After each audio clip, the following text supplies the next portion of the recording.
5, 4, 3, 2, 1, 0.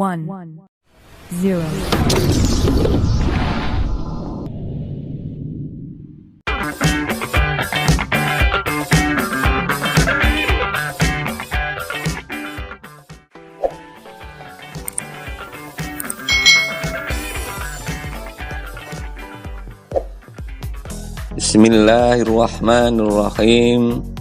Assalamualaikum warahmatullahi wabarakatuh. Selamat pagi, selamat berjumpa kembali pada pagi hari ini anak-anakku sekalian.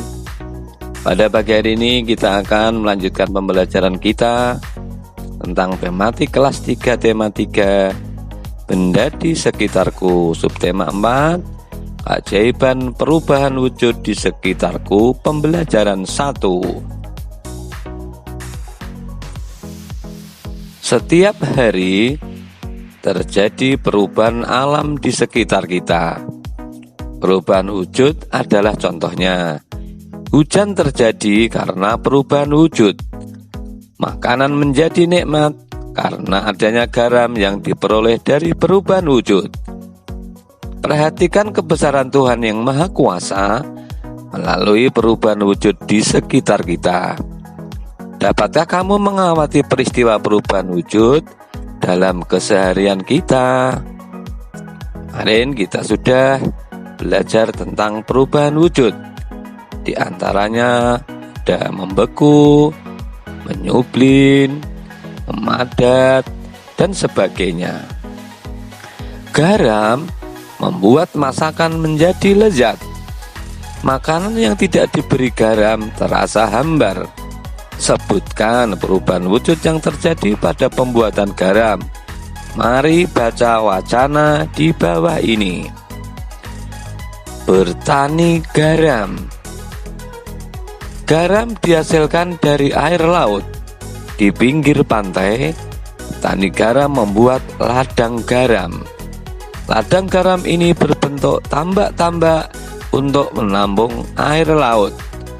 Ladang garam terbentang luas di pantai yang tidak memiliki banyak sungai. Contohnya di pulau antara Pulau Jawa, Madura, Sumatera, Sulawesi, dan pantai-pantai di Nusa Tenggara. Nah, ini ada beberapa contoh petak-petak garam. Bagaimana proses menghasilkan garam? Pertama, petani menyiapkan petak-petak tambak. Tanah di dalam petak tambak terlebih dulu harus dipadatkan. Setelah tambak garam dibuat, lalu diisi air laut dengan kedalaman tertentu. Air laut yang terkena sinar matahari akan menguap dan meninggalkan kristal-kristal garam.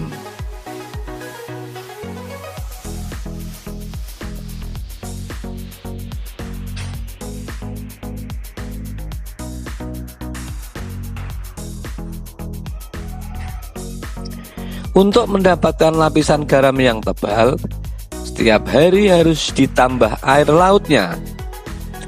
Hal ini untuk menggantikan air laut yang menguap setelah sekitar 210 hari atau setelah musim kemarau berakhir. Lapisan garam di dasar tambak pun harus segera dipanen. Memanennya jangan menunggu musim hujan tiba. Mengapa? Sebab kualitas garam akan menurun atau tidak bagus.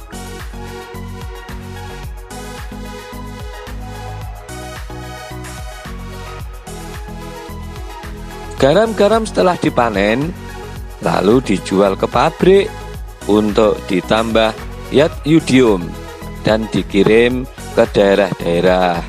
Bacaan ini diambil dari www.bubukitnes.com.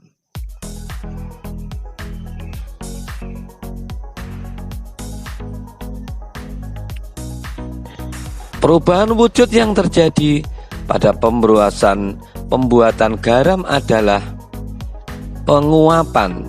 Bantulah Siti menceritakan proses pembuatan garam yang ada di petak-petak berikut ini. Pertama, di pinggir pantai-pantai petani menyiapkan petak-petak tambak.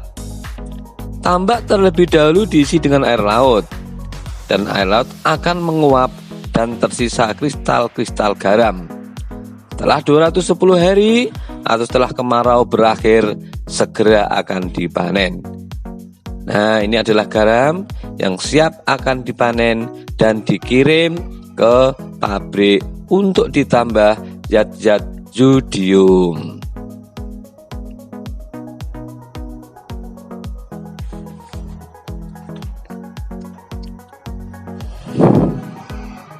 Waktu yang dibutuhkan petani garam untuk mengisi 1 petak air adalah 2 jam. Berapa lama waktu yang diperlukan dalam satuan menit? 1 jam dapat diubah menjadi menit. Nah, anak-anak, 1 jam itu sama dengan 60 menit. Sedangkan 1 menit sama dengan 60 detik. Sehingga 1 jam adalah 3.600 detik.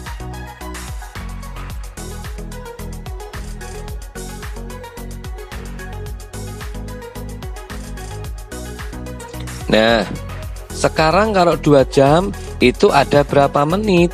Nah, kalau tadi 1 jam ada 60 menit, berarti 2 kali 60. 2 kali 60 itu sama dengan 2 kita tulis dikalikan 6 sama dengan 12. Ditambahkan 0 di belakangnya menjadi 120. Jadi waktu yang dibutuhkan petani garam untuk mengisi 1 petak adalah 120 menit. Untuk memanen 1 petak garam, petani garam memerlukan waktu 90 menit. Berapa lama waktu yang diperlukan dalam 1 jam? Nah, 90 menit kita akan jadikan jam. Ya, 90 menit akan kita jadikan jam. Coba kita lihat proses berikut. 90 menit itu adalah lebih dari 1 jam. Maka kita akan jadikan menit terlebih dahulu. 1 jam ada 60 menit. Sehingga 90 dikurangi 30 menjadi 60. Sedangkan sisanya adalah 30 menit. Jadi waktu yang dibutuhkan untuk memanen 1 petak garam adalah 1 jam 30 menit. Setelah memanen garam, petani membuat garam akan membawa hasil ke pabrik. Waktu yang ditempuh oleh petani menuju pabrik adalah dengan berjalan kaki 1 jam 20 menit. Berapa lama waktu yang dibutuhkan dalam menit? Nah, adik-adik, 1 jam 20 menit akan dijadikan menit. 1 jam itu adalah tadi ada 60 menit. Sehingga 60 menit ditambah 20 menit, maka akan kita peroleh 80 menit.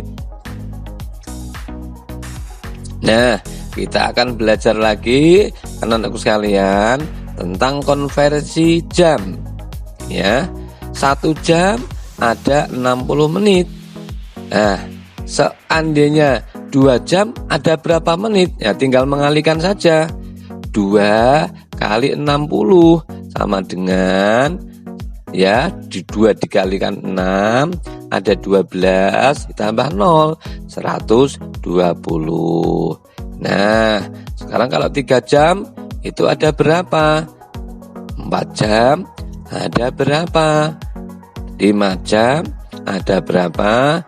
Anak-anak bisa berlatih sendiri dengan mengalihkan hasil daripada contoh-contoh yang sudah disebutkan tadi.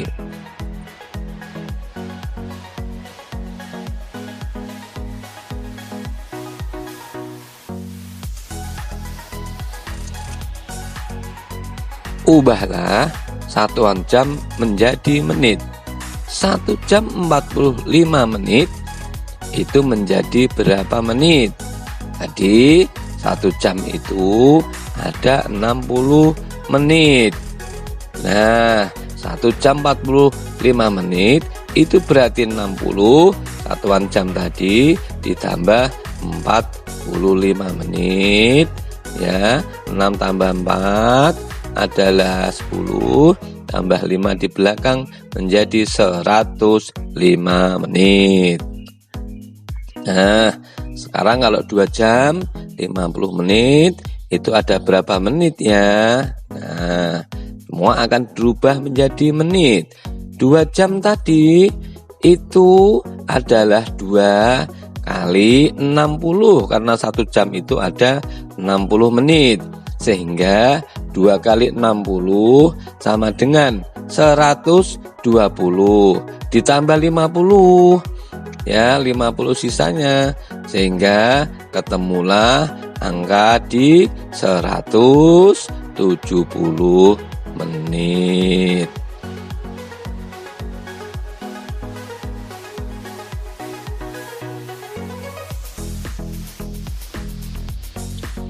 Nah, sekarang kita akan belajar tentang bagaimana mengkonversi menit menjadi jam ya. Kalau tadi jam menjadi menit, sekarang menit menjadi jam. 60 menit itu ada berapa jam? 60 menit ada 1 jam. Kalau tadi menit, kalau jam itu menjadi menit itu dikalikan, kalau menit menjadi jam berarti kita bagi.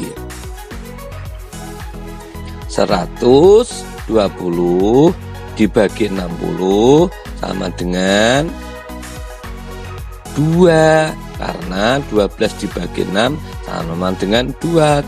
Nolnya kita corek. Sedangkan 2 jam ada berapa? 220 menit ada berapa jam?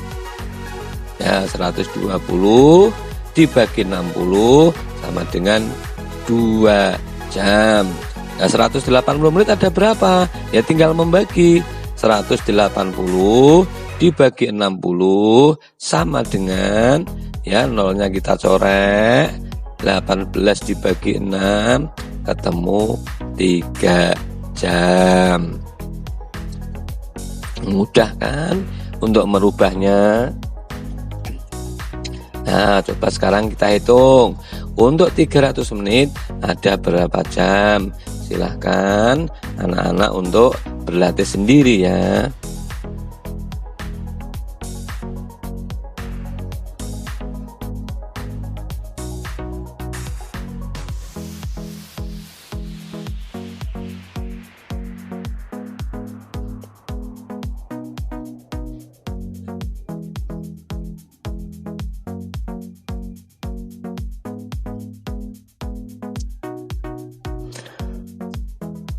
Ubahlah satuan menit menjadi jam.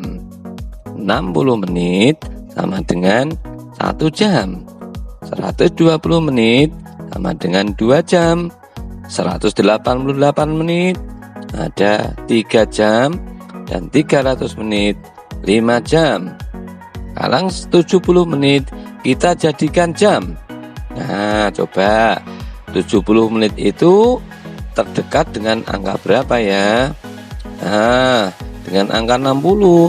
Ya tinggal masukkan saja. 60 menit itu ada berapa jam? Nah, angka 1 kita masukkan ke dalam kotak. Selisihnya berapa?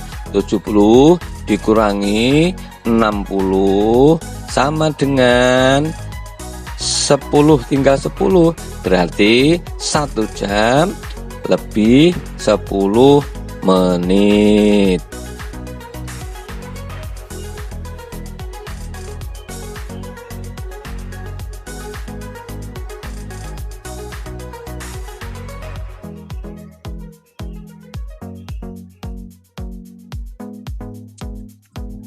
Nah, sekarang kita akan ubah satuan menit menjadi jam ya.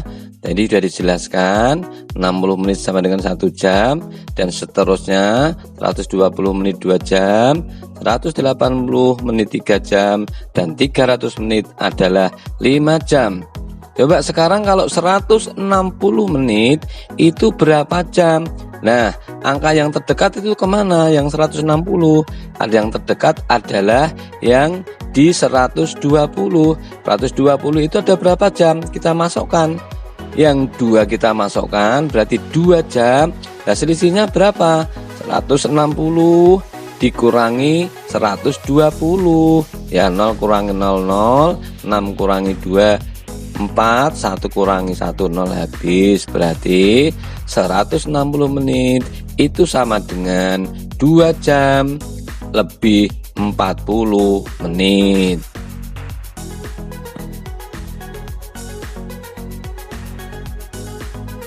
Nah, sekali lagi adik-adik, kita akan belajar lagi tentang hitung-hitungan biar lebih paham dan mengerti, dan anak-anak bisa hitung ya. Sekarang kalau di angka 214 itu terdekatnya kemana? Ya, tapi jangan melebihi angka 200.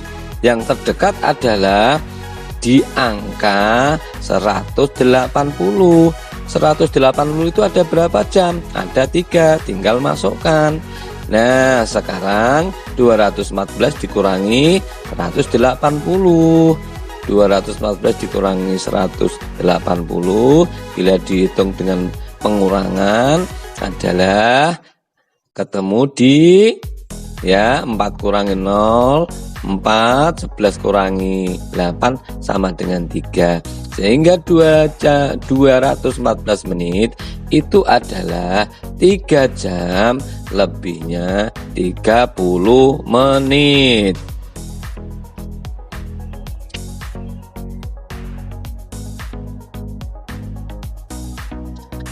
Sebutkan perubahan wujud yang terjadi pada saat menjemur pakaian basah. Yang benar adalah penguapan sama seperti proses pembuatan garam. Baju mengering karena air dalam baju yang basah menguap terkena panas matahari.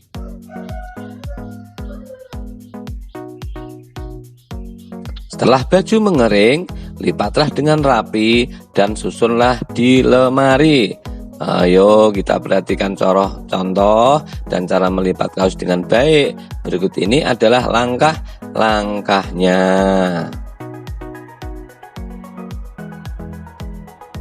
Nah, sekarang anak-anak bisa berlatih untuk melipat baju di rumah, belajar untuk membantu orang tua dengan contoh-contoh sebagai berikut. Terima kasih anak-anakku sekalian. Itu adalah penjelasan dari materi yang Pak Guru sampaikan tentang tema kelas 3, tema 3 subtema 4 tentang keajaiban perubahan wujud di sekitar kita. Mudah-mudahan bermanfaat. Sampai ketemu di video berikutnya. Terima kasih. Assalamualaikum warahmatullahi wabarakatuh.